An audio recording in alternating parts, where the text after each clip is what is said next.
Hola, hola, ¿qué tal? Bienvenidos, bienvenidas a un nuevo webinar de estudio vocacional. Me encuentro nuevamente acá con Manuel. ¿Cómo estás, Manuel?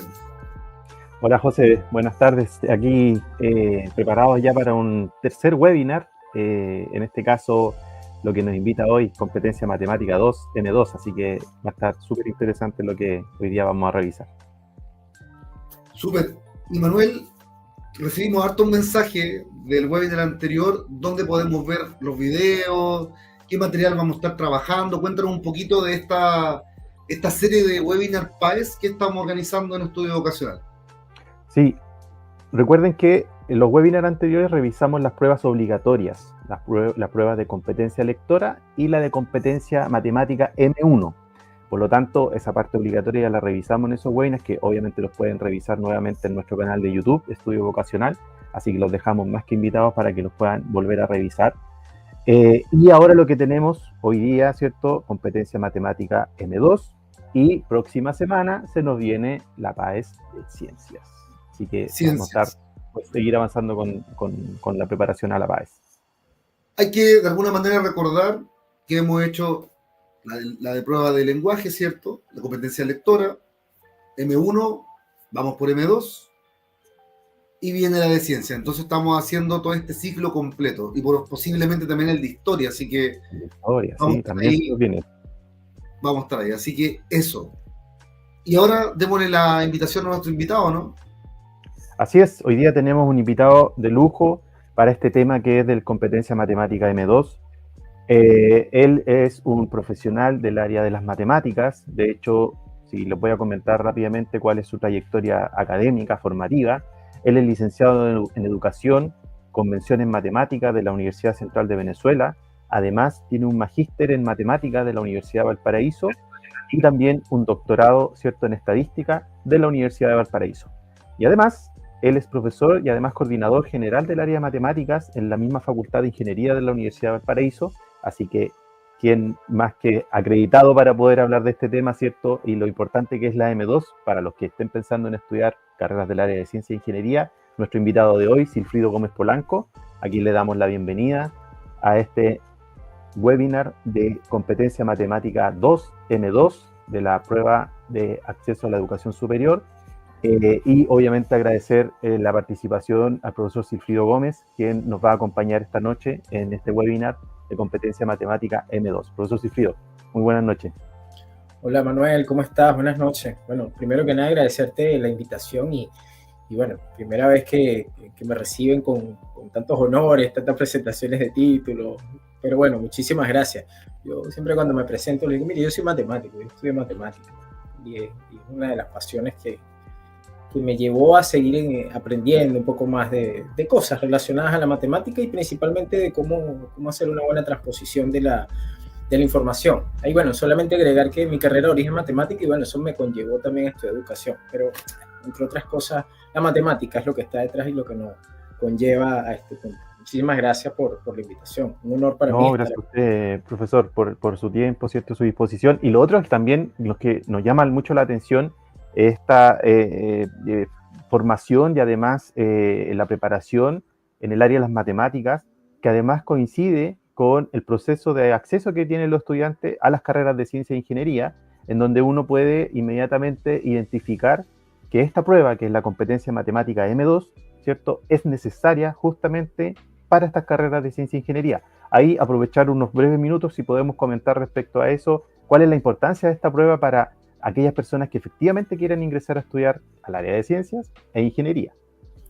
Claro, bueno, sí, fíjate que la prueba M2 te arroja, digamos, la capacidad, digamos, de alguna forma, eh, que deberían, o las capacidades que deberían tener estudiantes que están ingresando a la universidad para estudiar carreras de ingeniería o ciencia pura, ¿sí? Y en particular también arrastra la información de la prueba M1, pero principalmente necesitas conocer información de los años de tercero y cuarto medio, ¿sí? La verdad es bastante importante porque estos últimos contenidos que se abordan en tercero y cuarto medio es como la base principal que tú debes tener para poder ingresar de una manera más suave a ver los nuevos contenidos que se te presentan en la universidad, ¿sí? Bueno, y principalmente en esta prueba M2 se evalúan cosas donde se hace mayor énfasis o mayor relevancia en las temáticas que están allí contenidas, es en la parte de álgebra y funciones. Bueno, porque álgebra principalmente está contenida la aritmética y el álgebra, hay una vinculación entre ambas. Uno tienes que aprender a sacar esas cuentas que a veces son un poco tediosas, pero que con el ejercicio constante te ayudan a entender luego lo que es la parte de funciones, donde se hace más énfasis.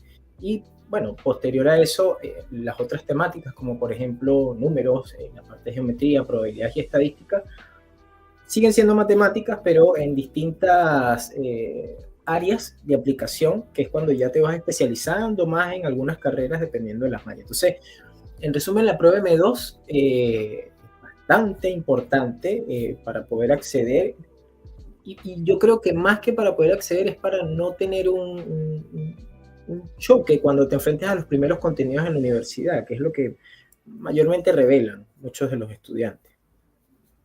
Y en ese sentido, profesor, cuando uno revisa, en este caso, lo que mide efectivamente la prueba de competencia matemática M2, uno piensa que puede que esta prueba evalúe un nivel más complejo de las matemáticas.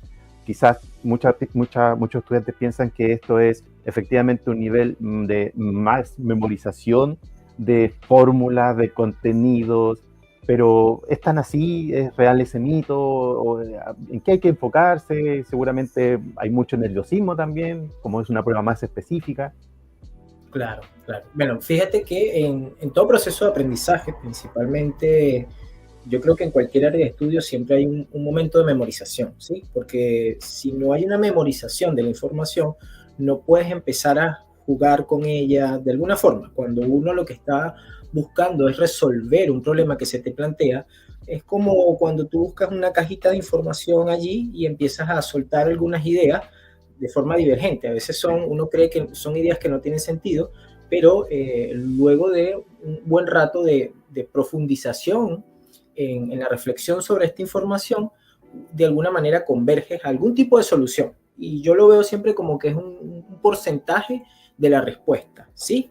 Ahora, más allá de la memorización, yo creo que tiene que haber, que claramente debe estar presente memorización de definiciones, conceptos, tiene que haber una práctica muy minuciosa y reflexiva, ¿sí?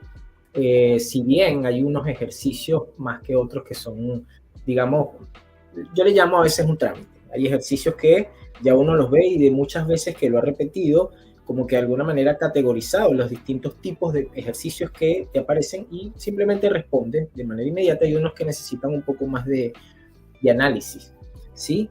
Y bueno, el mayor énfasis yo creo que deben darlo, y aunque no lo creas, hay un proceso de, primero, organizarse los tiempos para estudiar. Y segundo, uno tiene que autorregularse ante, digamos, instantes de tiempo en los que uno puede estar aburrido, decaído, y para eso hay técnicas específicas para no agotarse, ¿sí? En el momento de hacer matemática, como pequeños recesos que uno se va dando en momentos de reflexión sobre la información, y principalmente tener una buena actitud ante esto, pues. O sea, hay que divertirse mientras uno lo está haciendo como para agarrarle más cariño, digamos, al área de las matemáticas.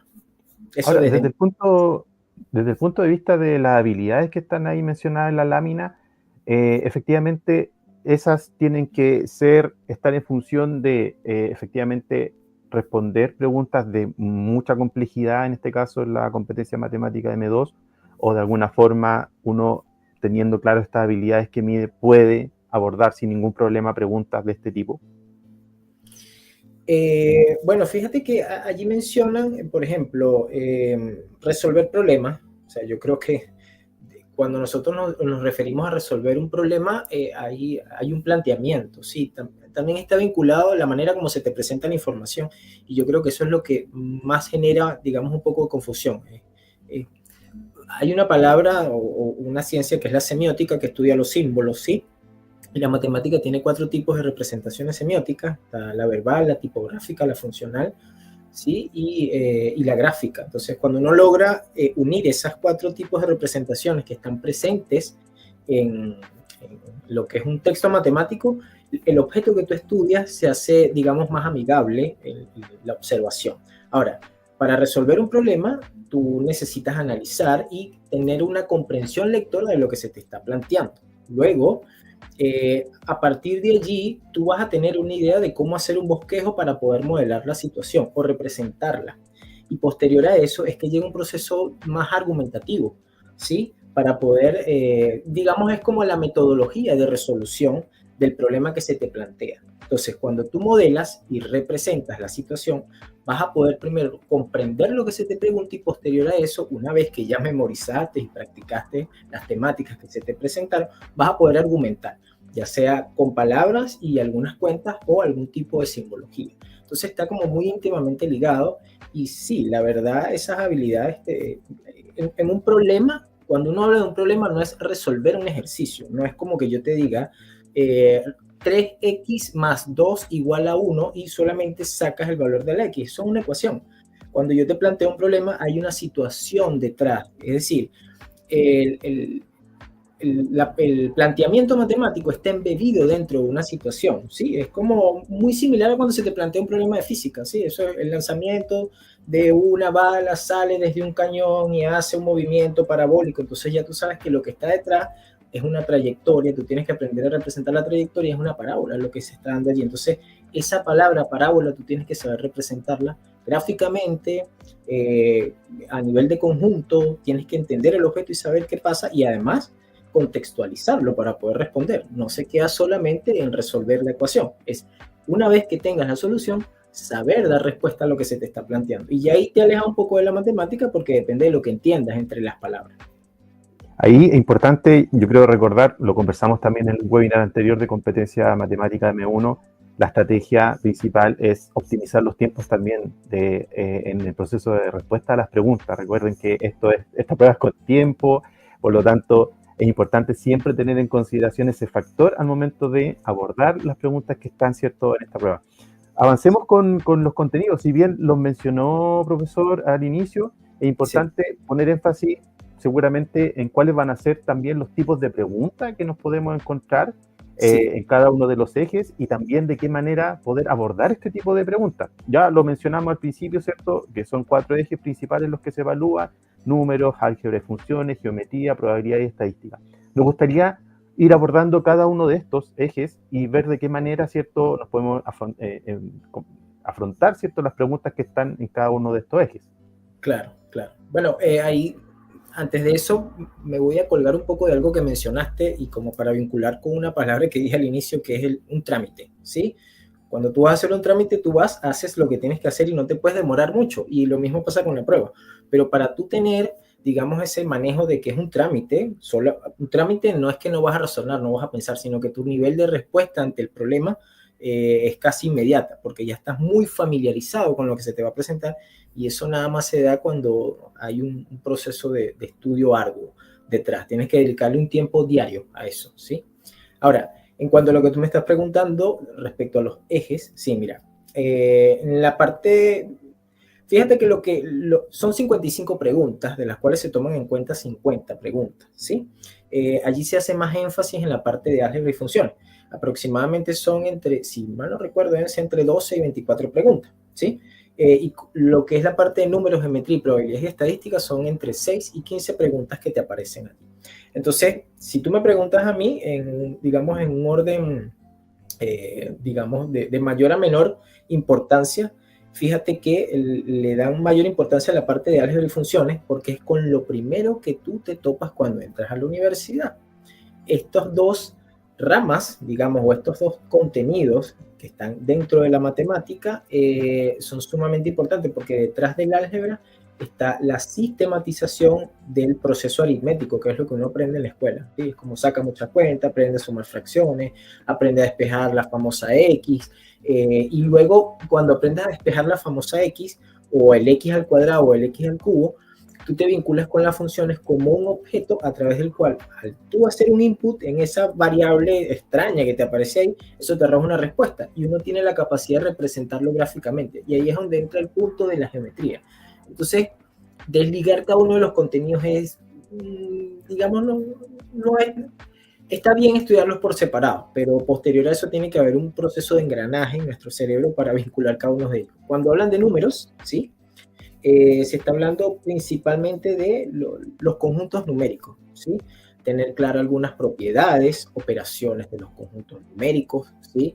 Y tener en cuenta que el primer conjunto con el que uno razona es con los números naturales, posterior a eso entran los números enteros, los números racionales, los irracionales que están separaditos por otro lado, y los números reales, que es cuando ya uno está más grande que entiende este conjunto, ¿sí? Entonces, cuando ellos te hablan del dominio de los números reales, fíjense todo lo que yo mencioné, ¿sí? Hablé de números naturales, números enteros, números racionales, y los racionales contienen a todos estos conjuntos anteriores, tanto a los enteros como a los naturales. A través de una fracción puedes representar cualquiera de estos.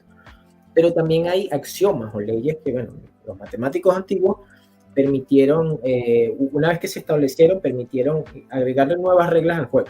Hay cosas que te dicen entre un par de números racionales siempre hay un irracional, pero la característica que tiene a nivel aritmético es que un número irracional no se puede escribir como una fracción, y por eso es que están desligados los racionales y los irracionales, y al unirlos tienes, digamos, esa continuidad de la recta real, y eso es lo que le da la complejidad.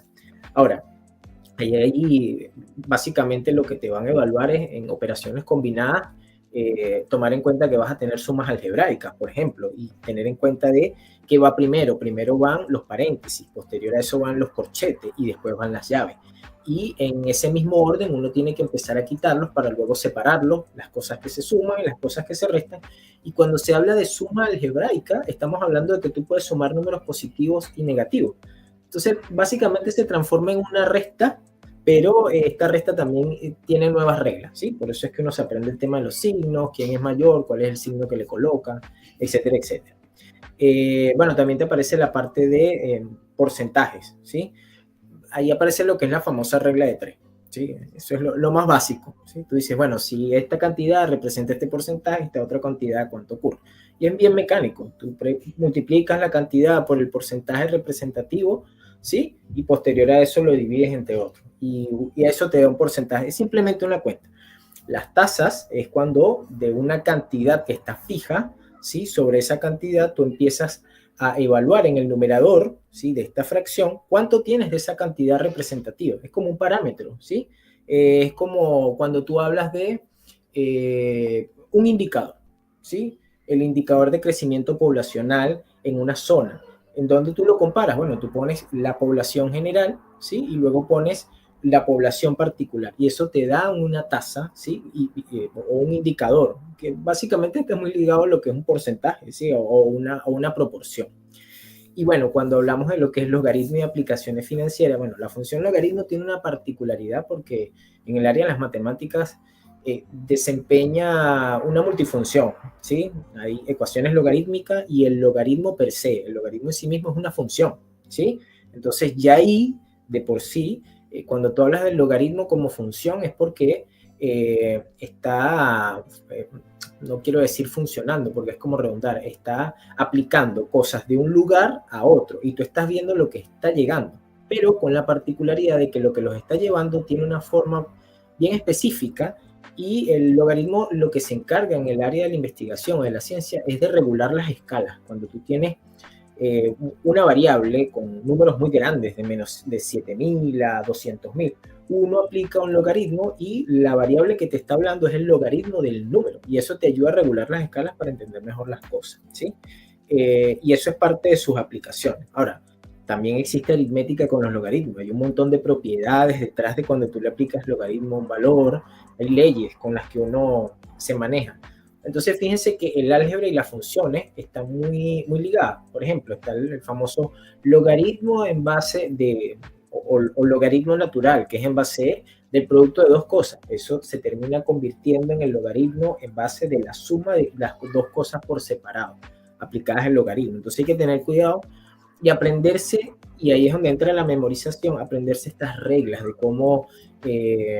cómo reaccionan estas funciones ante estímulos del ser humano. Mira, yo quiero ver cómo es el logaritmo del cociente de dos números. Eso es una regla, el logaritmo del numerador menos el logaritmo del denominador. Entonces, sí, hay una memorización. Entonces, vinculándolo un poco con lo que mencionas y de estrategias para resolver, ineludiblemente tienes que memorizar. Y si te cuesta mucho memorizar a la antigua, yo te recomiendo ve leyendo la definición, lee un ejemplo, ¿sí? Y luego intenta hacer el ejemplo tú mismo y vuelves a leer la definición.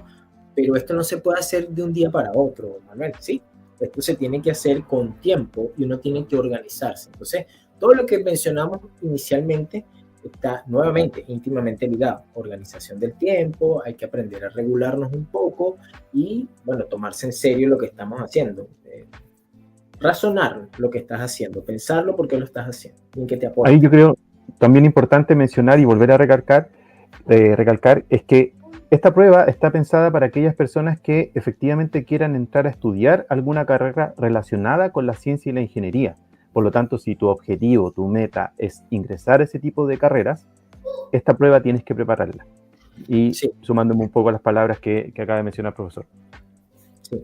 Sí, siempre, y yo creo que eso que tú mencionas es bastante importante de preparar la prueba, porque eso es una situación que va a estar presente desde el minuto 1 cuando entras a la universidad. ¿Sí? ¿Y por qué resalto esto? Bueno, porque, digamos, la experiencia, humildemente, que he tenido en el trabajo que desarrollo ahora, que es un poco la coordinación de cursos en ingeniería en general, de todas las matemáticas que tienen que ver en un ciclo básico, me ha permitido a mí observar que muchas veces el fracaso que se presenta, y no lo digo en mala forma, el fracaso, ya vamos a tocar ese punto, el fracaso al momento de una prueba es porque simplemente no le dedicaste el tiempo de preparación, ¿sí?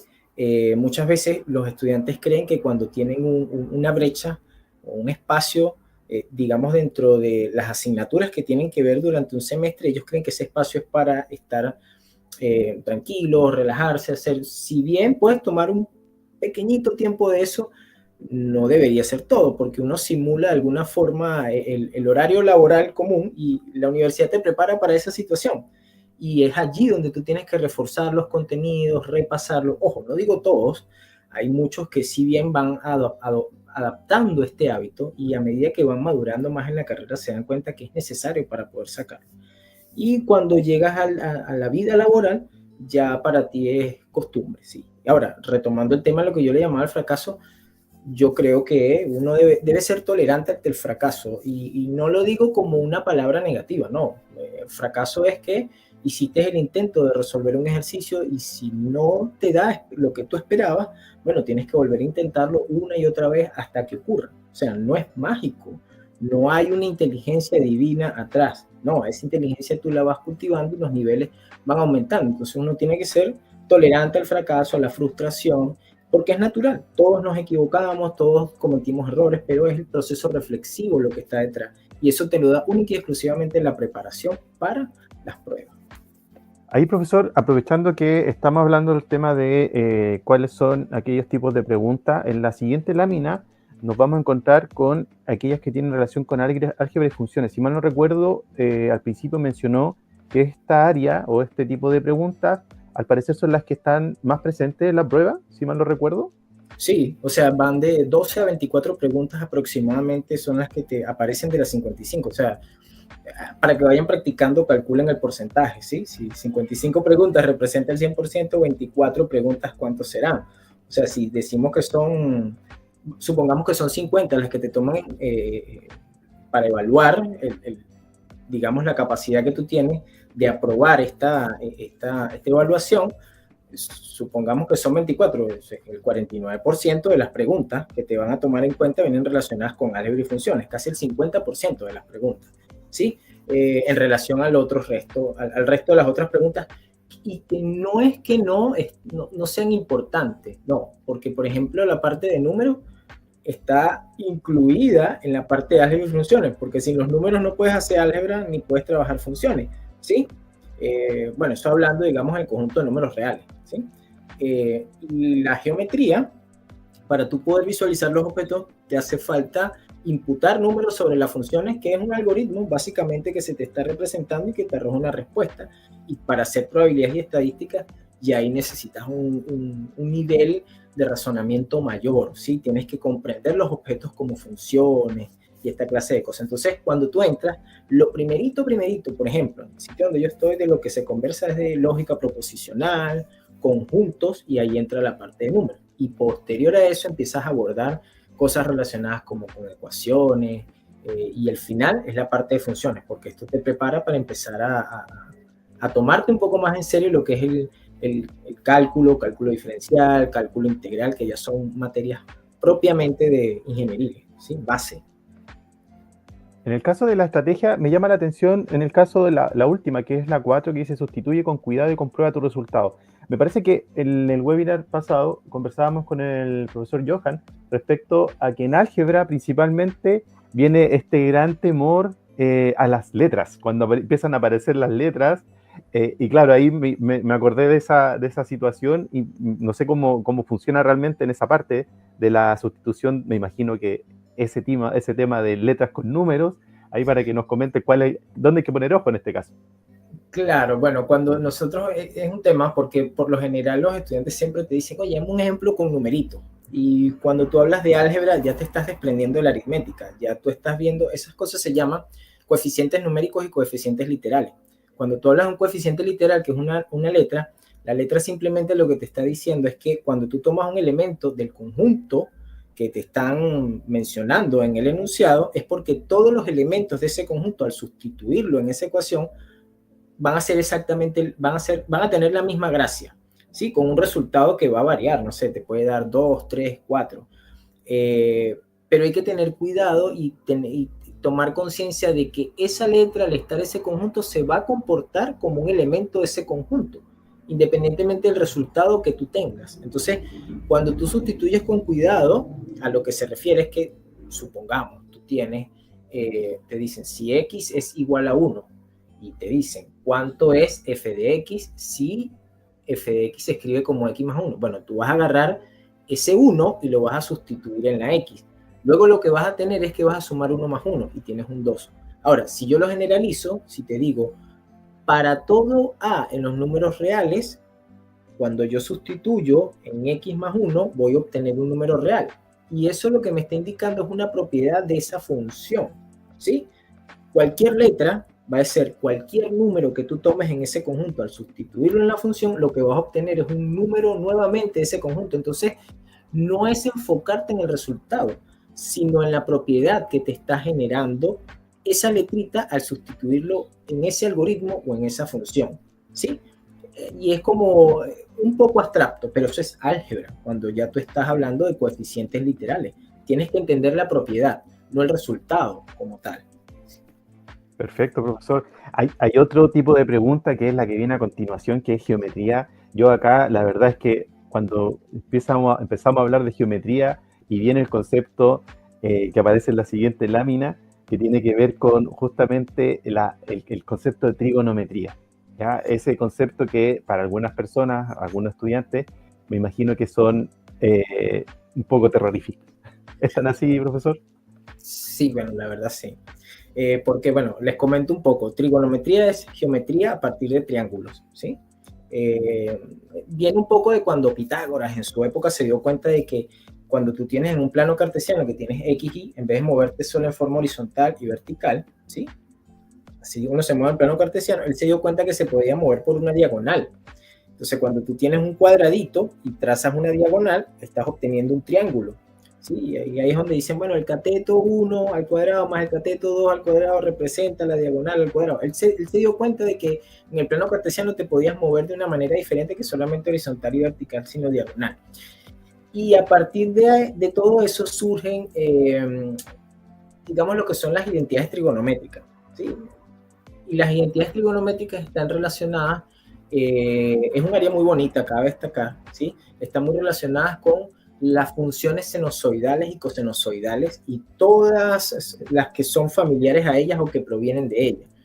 ¿Por qué aparecen estas funciones? Bueno, porque estas funciones son generalizaciones de comportamientos de series de potencia.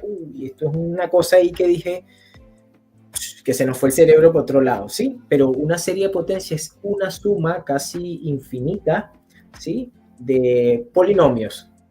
¡Wow! ¿Y qué son polinomios? Bueno, estos algoritmos como que sumo infinitas veces x más 1 a la n y voy sumando eso. Bueno, resulta que ese polinomio, cuando tú le vas sumando la potencia, por ejemplo, te puede dar una aproximación exacta en un comportamiento de una onda, por decirlo así. ¿Sí? Y esa onda le colocaron el nombre de sinusoidal o cosinusoidal, porque se supone que hay una concavidad entre un punto máximo y entre otro. ¿Sí? Por eso se llaman funciones sinusoidales y cosinusoidales. El co es de cómo se correlaciona la función seno. ¿Sí? Y bueno, hay otras cosas que hay que aprender. O sea, genera incomodidad al inicio, pero es por el aprendizaje y memorización de estas nuevas funciones que te contribuyen mucho en la parte de trigonometría y que se unen directamente con las coordenadas polares, y que es la manera de recorrer el plano cartesiano con ángulos y radios, que es como en forma de circunferencia estarías recorriéndolo, ¿sí? Entonces, son conceptos nuevos, complejos, pero nuevamente, complejo no significa difícil, es que se compone de varios elementos que hay que trabajarlos en conjunto y acostumbrarse, ¿sí? Familiarizarse con esto. Es como cuando se aprende un nuevo lenguaje, ¿sí? Ahí, profesor, por ejemplo, en el caso de la estrategia, que es algo que también estuvimos conversando la vez pasada en el webinar de Competencia Matemática 1 y creo que también se repite ahora en este Competencia Matemática M2, tiene que ver con la recomendación, ¿cierto?, de idealmente tratar de dibujar, en este caso, cuando hablamos de figuras, ¿cierto?, cuerpos, para poder visualizar, ¿cierto?, en este caso, cuando nos enfrentamos a ese tipo de ejercicio. Y lo otro importante, el tema de las unidades que están dentro del ejercicio, identificarlas correctamente. ¿Están así? ¿Hay que poner énfasis en eso, profesor? Sí, o sea, mi recomendación siempre, ante cualquier problema, ante cualquier situación, es tratar de hacer un esbozo, un bosquejo, un dibujo de lo que está pasando. Y trigonometría, al pertenecer al área de la geometría, siempre es necesario dibujar lo que se está ocurriendo, a menos que estés atacando un contenido en particular que sea trigonometría analítica. Cuando uno habla de esos apellidos analíticos, es porque estás estudiando la parte algebraica del trabajo con estos elementos, ¿sí? Estás viendo cómo reaccionan ante ciertas operaciones, pero cuando los ves desde el área de la geometría, estás viendo cómo se representan gráficamente.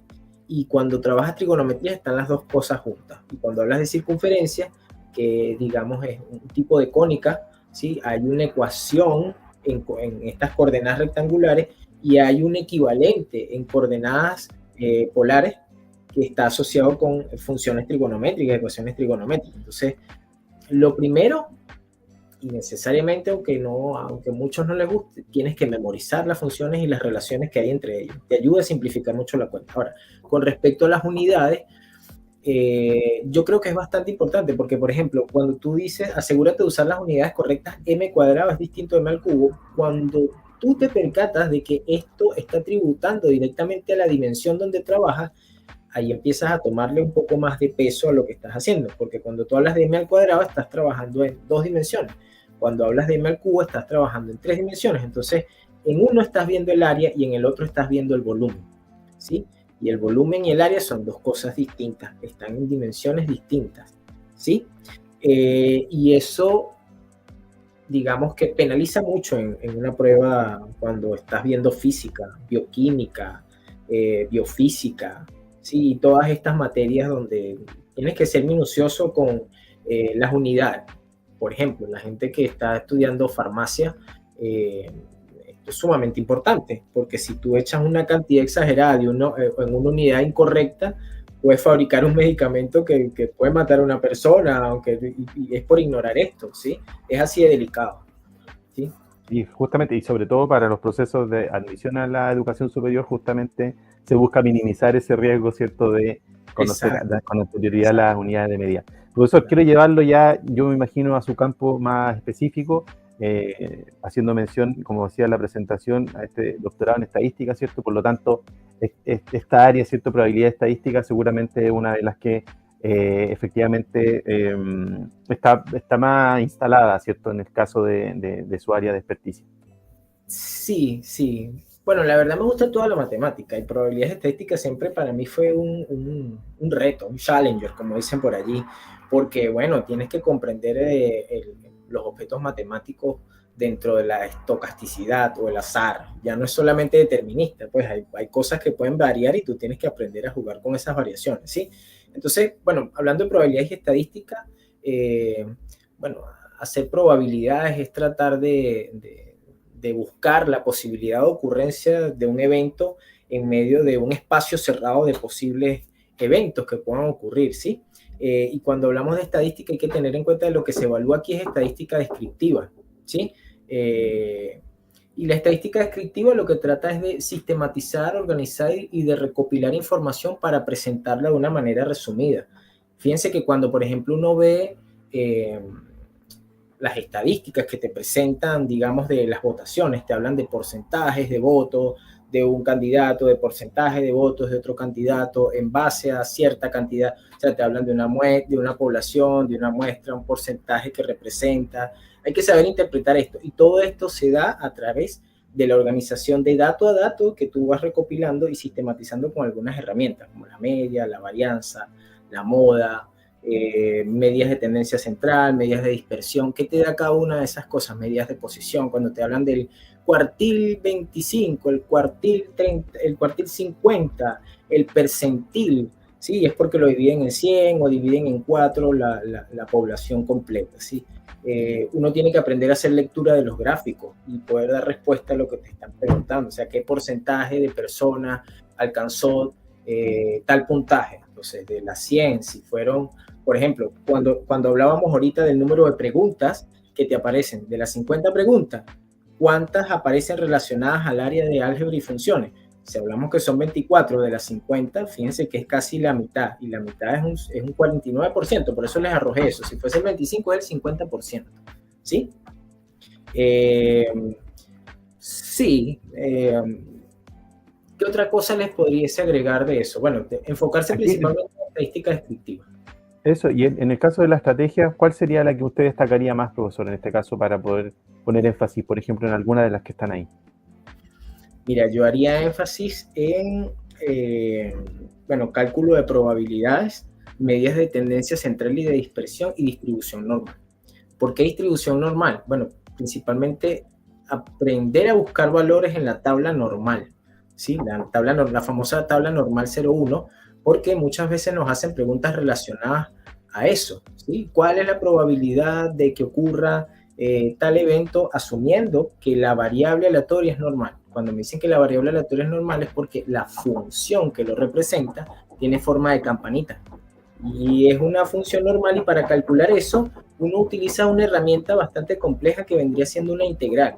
Y como a ese nivel todavía no sabemos integrar, porque eso medita saber cálculo diferencial y cálculo común, hay una tabla que me resume los posibles resultados, porque una integral es una medida de un área, pero un área no común, ¿sí? Entonces, por eso es que te arroja mucha información, pero lo que va a estar dentro de esa área no común es la característica del dato que tú estás midiendo, que pueden ser objetos, personas, medidas, cualquier cosa en lo que esté embebido el contexto, ¿sí? Perfecto, profesor. Ahora vamos a ir si bien este no es un eje particularmente, pero sí, y algo que también habíamos mencionado la vez pasada, este problema integrado de modelación, como dice ahí, busca de alguna forma utilizar, ¿cierto? O más bien usar más de un contenido, es decir, aquí comienzan a relacionarse todo lo que estuvimos viendo anteriormente. Por lo tanto, el desafío de este tipo de preguntas, me imagino que está en esa dificultad, que es justamente integrar todos los contenidos que de alguna forma están vistos previamente. Sí, exacto, Manuel, sí. Por eso yo te mencionaba al inicio que cuando tú hablas de un problema, o problemas integrados o de modelación, cuando tú hablas de problemas, los problemas no son más que áreas de la matemática embebida dentro de un contexto, ¿sí? Cuando tú, por ejemplo, me pides a mí cuál es la probabilidad de que una persona que se encuentre en un casino pueda ganar un juego al que juegue, ¿sí? Bueno, uno tiene que calcular un espacio muestral de cuántos juegos va a jugar, o el caso más sencillo, Juanito está jugando a los dados con un amigo, tiene un dado que no está trucado, lanza el dado una única vez. ¿Cuál es la probabilidad de que aparezca el número 1? ¿Sí? Bueno, esto es muy sencillo, esto es un sexto. ¿Por qué? Porque tu espacio muestral te indica todas las posibilidades, el rango de posibilidades que tú tienes, que son 6 caras que tiene el dado, ¿cierto? Ahora, el caso favorable es uno solo, que es un único número, ¿sí? Entonces tú lo que haces es colocar el caso favorable entre el número de casos posibles, ¿sí? Ahora, fíjate que es muy fácil la manera como yo te estoy diciendo todo esto, pero es porque ya yo me he enfrentado a esta clase de problemas. Pero básicamente de todo ese cuento que yo te estoy echando, estoy rescatando los elementos matemáticos que me van a permitir a mí plantear mi modelo matemático y asociarlo con una cuenta en particular y posterior a eso decirte, sí, bueno, esto representa un sexto, ¿sí? De las 6 posibilidades que están allí. De alguna forma, con el relato va entregando el paso a paso, que básicamente es la estrategia que está ahí para resolver este tipo de preguntas. Así que con el ejemplo queda mucho más claro respecto a cómo de alguna forma aplicar esta estrategia para este tipo de preguntas. Esa es la intención. Profesor, hemos hablado de estrategias, particularmente con cada uno de los tipos de preguntas, pero acá me gustaría saber si es que reconoce algún tipo de estrategia general que nos pueda servir para poder abordar cualquier tipo de pregunta, en este caso para la competencia matemática M2, y quizás dónde está el énfasis también en este tipo de estrategias que nos pudiera recomendar. Bueno, el énfasis principal es lee todo el problema completo. Bueno, yo primero identifico también qué es lo que se me pregunta y posterior a eso, para poder hacer una traducción de las operaciones o sacar los objetos que están allí, una vez que identifico lo que se me pregunta, vuelvo a leer el problema completo, ¿sí? Y a partir de allí voy rescatando los elementos que me van a permitir a mí sacar la cuenta, ¿sí? Así como hablábamos del problema anterior. Yo sé que está Juanito, está con un amigo, pero no me quedo enfocado en que Juanito está con el amigo y la está pasando bien. No, yo veo qué es lo que me interesa. Él tiene un dado, ahí apareció el objeto con el que van a hacer la operación. Lanzó el dado, me están haciendo un experimento aleatorio. Ahí lo identifiqué, ¿sí? Luego pienso, ya, si lo lanza una vez y empiezo a analizar la situación, ¿cuáles las posibilidades del dado? Bueno, un dado tiene 6 caras. Incluso cuando no estoy en la prueba, pero estoy estudiando esa clase de ejercicio, yo trato de hacer una simulación en la vida real, que eso te ayuda a entender el problema. Busco un dado y lo lanzo. Mira, salió 1, pudo haber salido 2, pudo haber salido 3. Y posterior a eso, una vez que haces el ejercicio y después de haber estudiado, vas a empezar a reconocer los elementos que están presentes, como lo que yo te hablaba, el espacio muestral. ¿Qué es un espacio muestral? Todos los posibles valores que van a salir, ¿sí? ¿Cuáles son? Puede salir el 1, puede salir el 2, puede salir el 3. Usted lo anota, mi espacio muestral. Ya, ¿qué me están preguntando? Bueno, ellos quieren saber cuál es la probabilidad que salga el 1. Bueno, dentro del contexto uno supone que es equiprobable, que no es un dado trucado, es decir, que no está balanceado por un lado porque eso te lo especifica. Y ahí empiezas a hilar un poco más fino porque ves las condiciones que conectan directamente con lo que estudiaste. Sí, es un dado no trucado. Quiere decir que cada número es equiprobable. Ya. Entonces, ¿cuántos números unos hay? Uno solo. Ya. ¿Y ese es el caso favorable mío? Sí. Bueno, a mí me dijeron que esto es una probabilidad clásica. El número de lo que yo estoy buscando partido en el número de todas las posibles cosas. Y ahí es donde aparece y sale a relucir, una vez que tú hiciste la traducción verbal y de las operaciones, ¿sí? Tu estimación mental y comprobar la respuesta cuando ya tú estás sacando la cuenta, ¿sí? Específicamente. Ahora, para corroborar que esto está correcto, hay otros elementos, pero yo creo que se escapa un poco del nivel de lo que te evalúa la prueba M2, ¿sí? Porque para corroborar que es un sexto, tú dices, bueno, sí, las probabilidades están entre 0 y 1 y el valor no puede superar a 1. Pero ahí hay que aprenderse algunas axiomas, como por ejemplo, la probabilidad del espacio completo es 1, de que no aparezca nada de 0, y tú estás calculando algo que esté entre medio. Entonces no puede ser superior a 1. Si te sabes las reglas, sabes que si te da, por ejemplo, la probabilidad es 2, está malo, es incorrecto, ¿sí? Porque no puede superar el 1. En ese sentido, profesor, si pasamos a un ejemplo práctico para poder identificar justamente todo lo que estábamos revisando anteriormente, que nos pudiera servir también para poder dar cuenta de cómo aplicar esta estrategia, ¿cierto? En cada uno de los casos. Vamos con el ejemplo práctico número 1, donde vamos a poder revisar, en este caso, del tipo de preguntas de álgebra y funciones. Y me parece que esta es la más típica, creo yo, el tema de la famosa X, ¿cierto? Que es la que seguramente varios de los que nos están viendo, ¿cierto? Ahí aprovechamos a saludar a la gente que nos está siguiendo, ¿cierto? En la transmisión. ¿Cómo se aborda este tipo de preguntas? Porque me parece que son las más típicas, las más clásicas, y obviamente lo más probable es que aparezca, bueno, hablando de probabilidades, que aparezca este tipo de preguntas en la prueba. Ya, vale. Fíjate, sí, esto es una pregunta algebraica, ¿sí?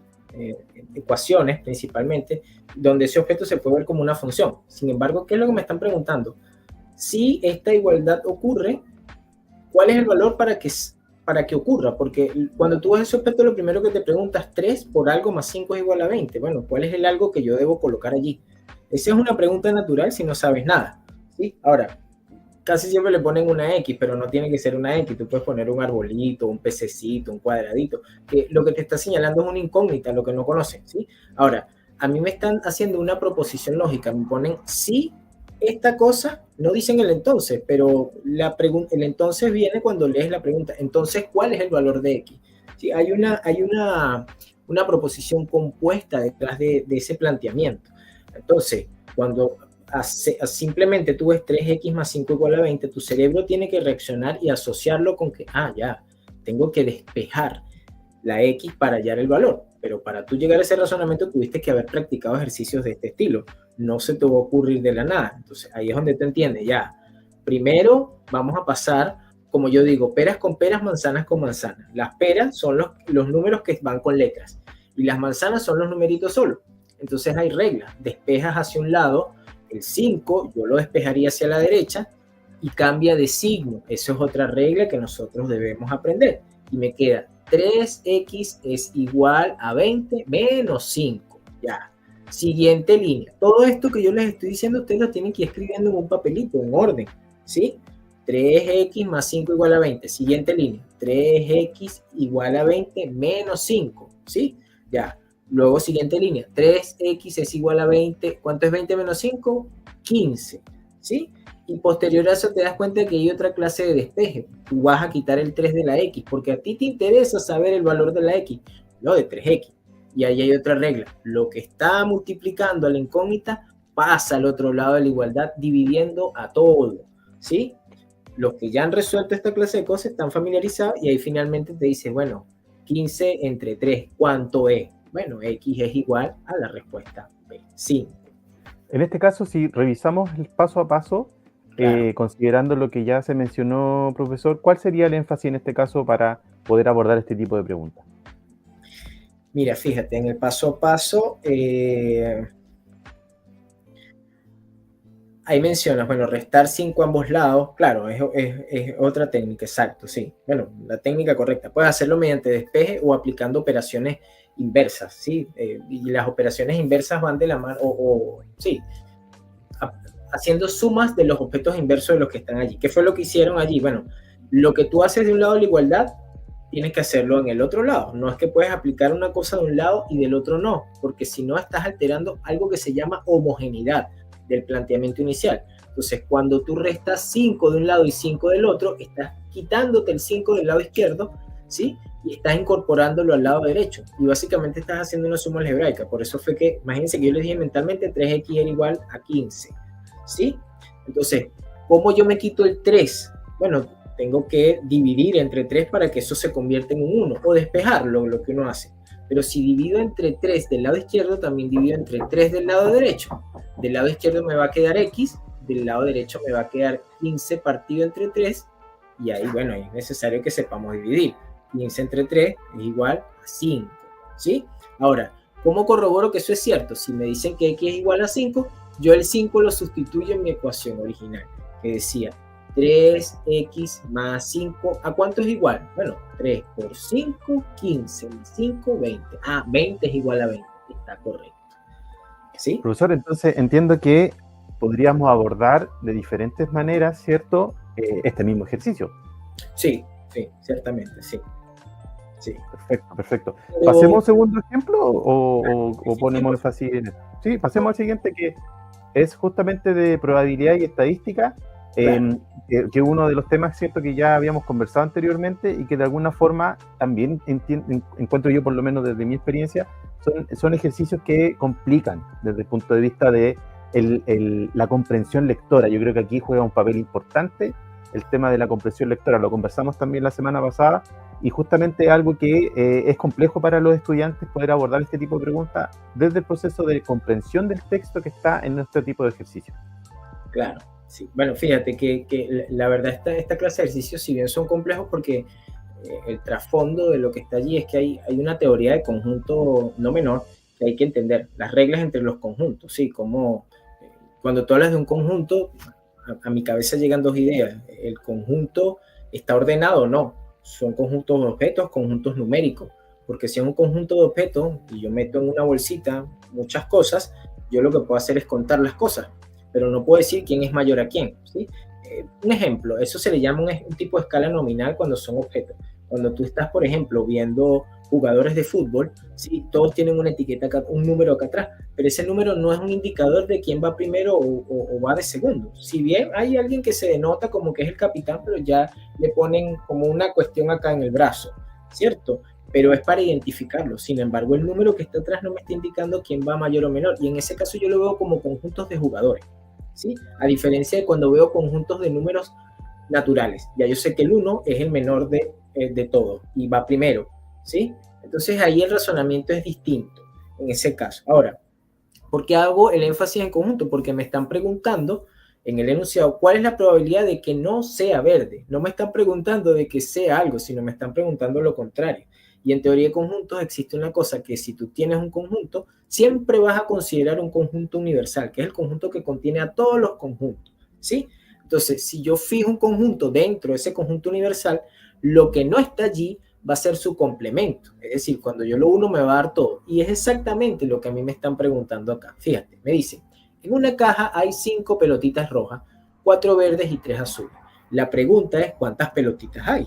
¿Sí? Bueno, tú sumas todas las pelotitas. 5 más 4, 9, más 3 son 12. Resulta que ese 12 es tu espacio muestral.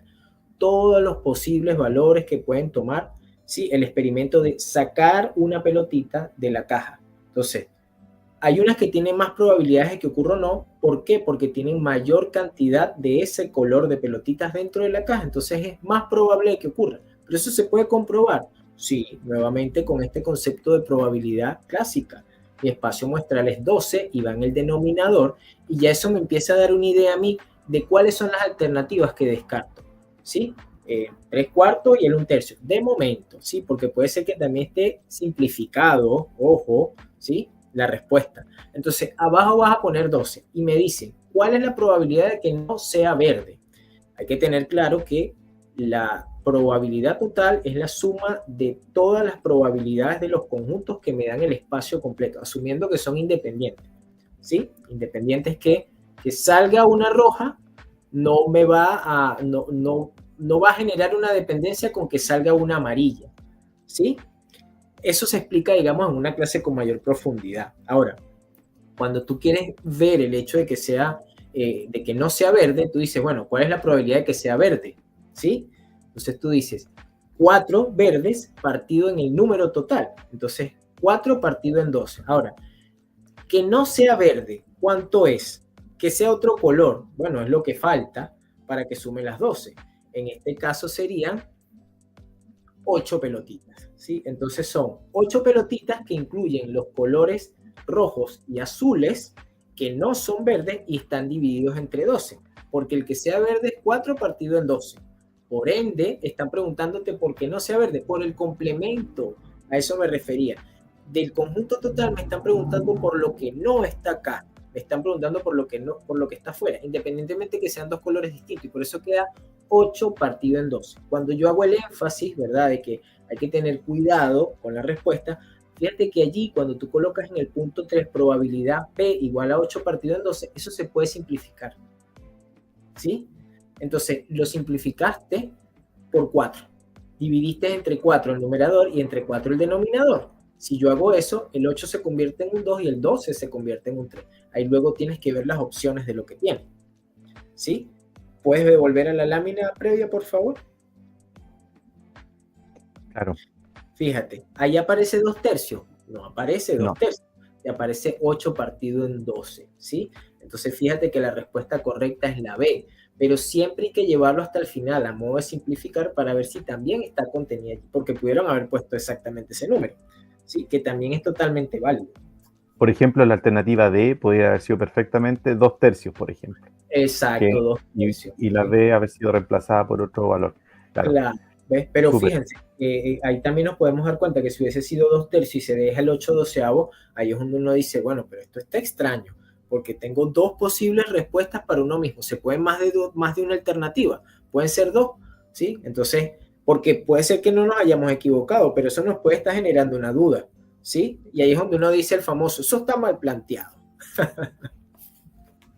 Exacto, ahí hay que tener mucho ojo. Pasemos Claro. al último ejemplo que tenemos preparado, profesor, que es el de modelamiento y resolución de problemas, que básicamente también acá el énfasis siempre va a estar en la comprensión lectora. Yo creo que acá, bueno, transversalmente en todas las evaluaciones, ¿cierto?, que hemos estado revisando de la PAES, el tema de comprensión lectora es algo que sí o sí hay que practicar, tener en consideración, sobre todo en este tipo de preguntas, de ejercicios, que tienen que ver justamente con información que nos van entregando. Entonces aquí nos agradeceríamos mucho, profesor, revisar este ejercicio.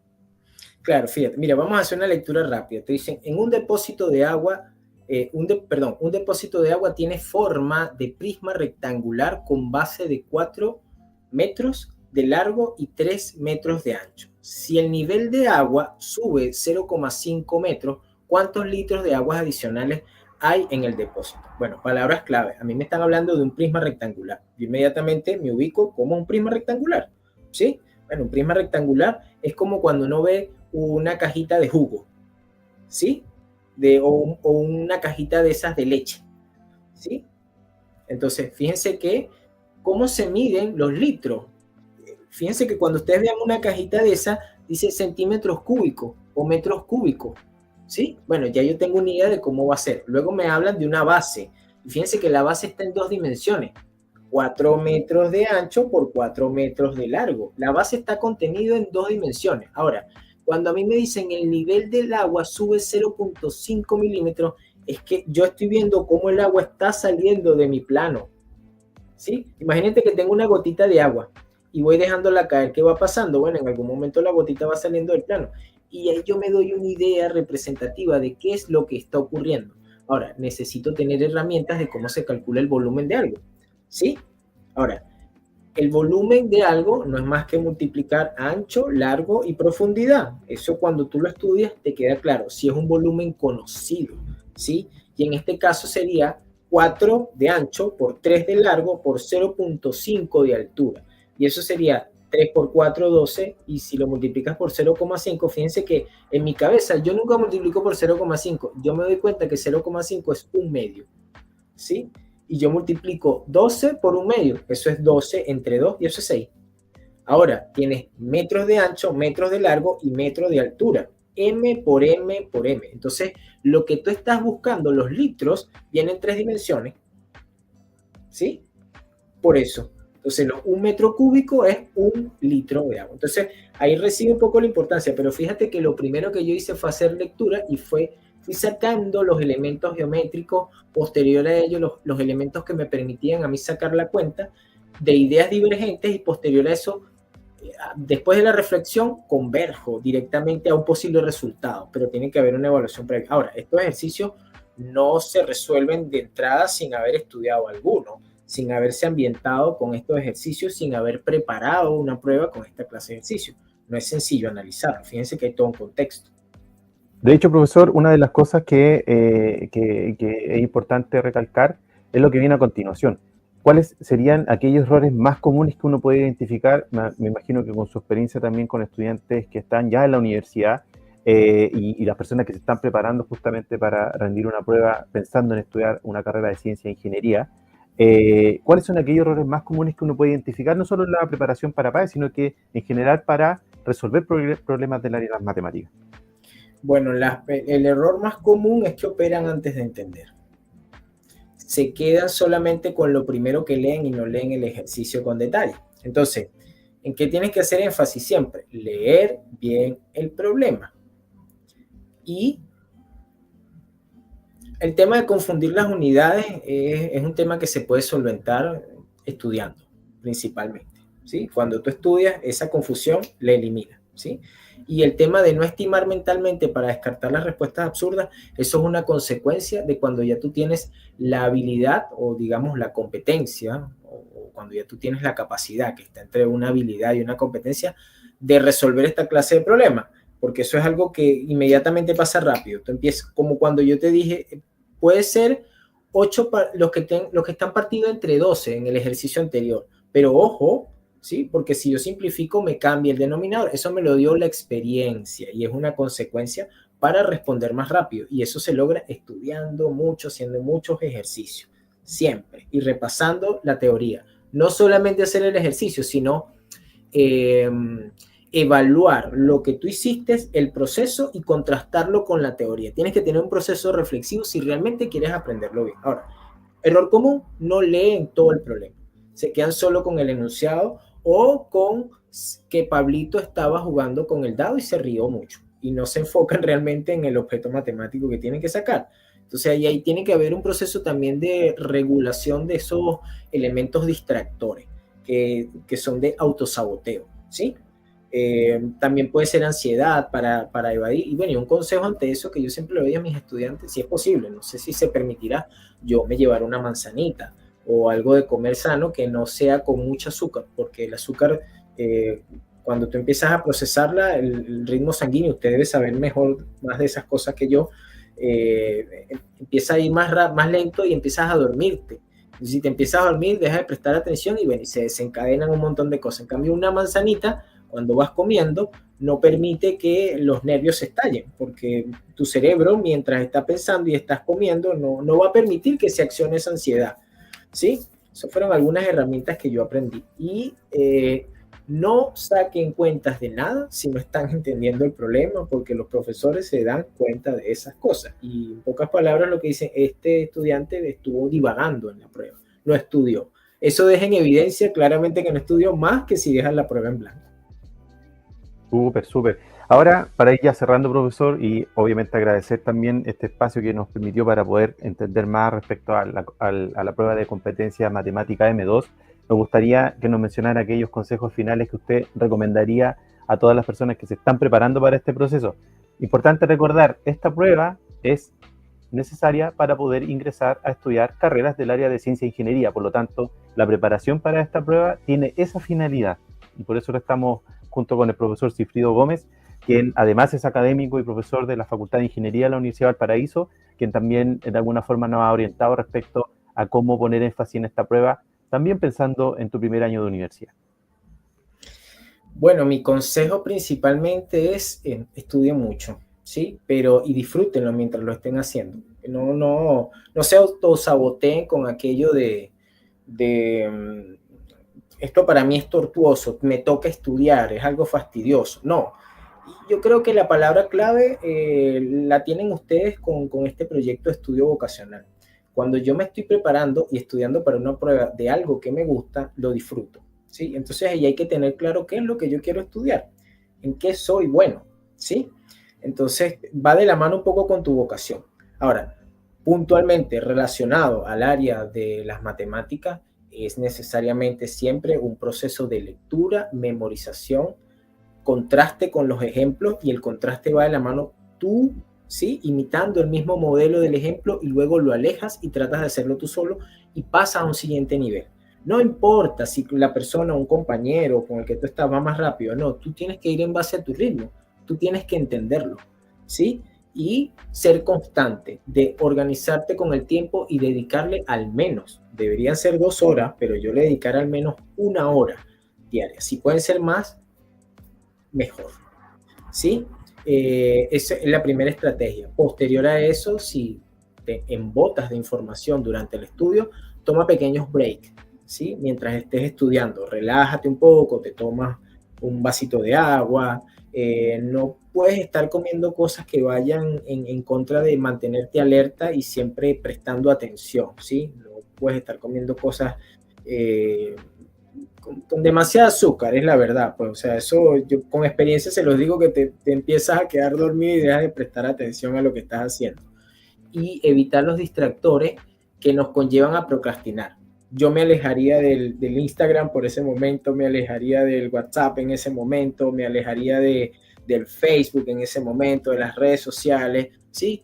Y por favor, cuando estén reflexionando sobre esto, eviten la mayor cantidad de veces utilizar la inteligencia artificial, porque eso de alguna forma no les va a permitir a ustedes lograr un aprendizaje o tener un razonamiento profundo sobre las cosas. La inteligencia artificial.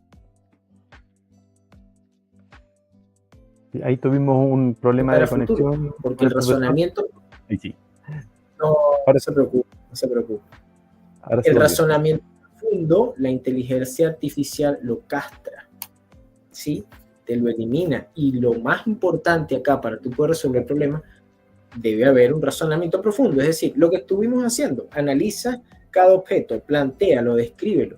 Tú tienes que ambientarte en el problema para saber qué es lo que vas a resolver.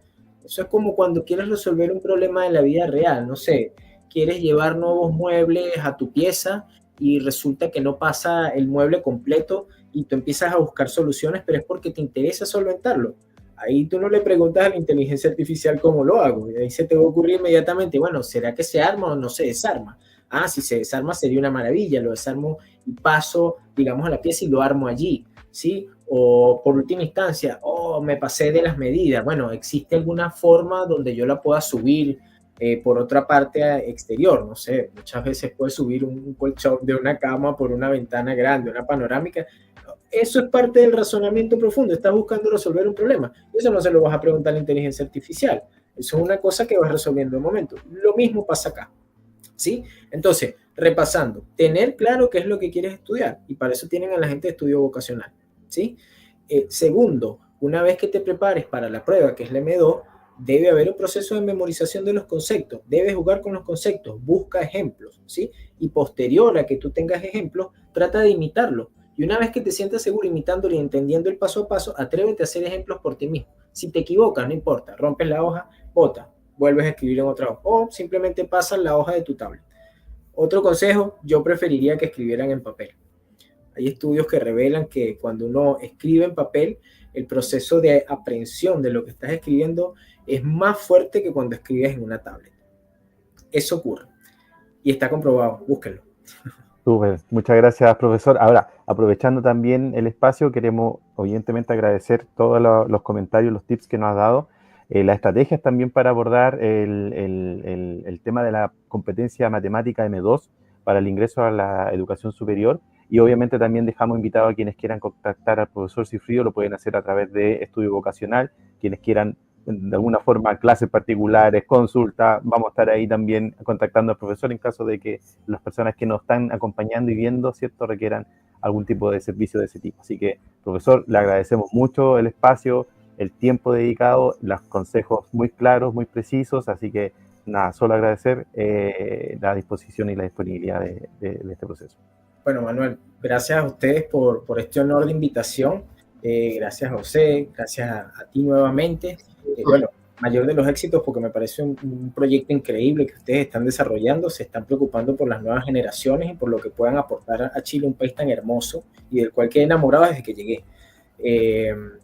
Y bueno, nada, vamos con todo, mi gente. Tienen que prepararse fuerte y no duden en contactar a la gente de estudio vocacional, que yo creo que están haciendo tremendo trabajo y se los recomiendo al 100%. Gracias nuevamente por la invitación. Muchas gracias, profesor Cifrido, que tenga muy buenas noches. Estamos en contacto, cualquier cosa que nos contacten ahí también están las personas de Perfecto. Que nos siguen. Chao, cuídense. Chao, profesor. Bueno, Manuel, ¿qué clase nos ha dado el profesor Cifrido? Bueno, y gracias a ti también por darle todo ese acompañamiento para ir explicando. Ahí desde los controles los apoyé en lo que pude. Y eso, Manuel, ¿algo para cerrar nuestro webinar? Sí, quiero solamente recordar, próxima semana, por favor, nos queda el webinar de ciencias, PAES Ciencias, así que los dejamos más que invitados para que puedan sumarse también a ese espacio en donde vamos a estar acompañados, ¿cierto?, por una profesora del área de las ciencias, así que va a estar súper interesante lo que vamos a ver la próxima semana. Revisen las redes que va a estar ahí pronto la publicidad de ese nuevo webinar. Así que, Manuel, gracias por la gestión también de buscar a los profesores. Nos vemos pronto en otro webinar. Y bueno, nos vamos a ver seguido, así que eso. Vengan, buenas noches. Amigos,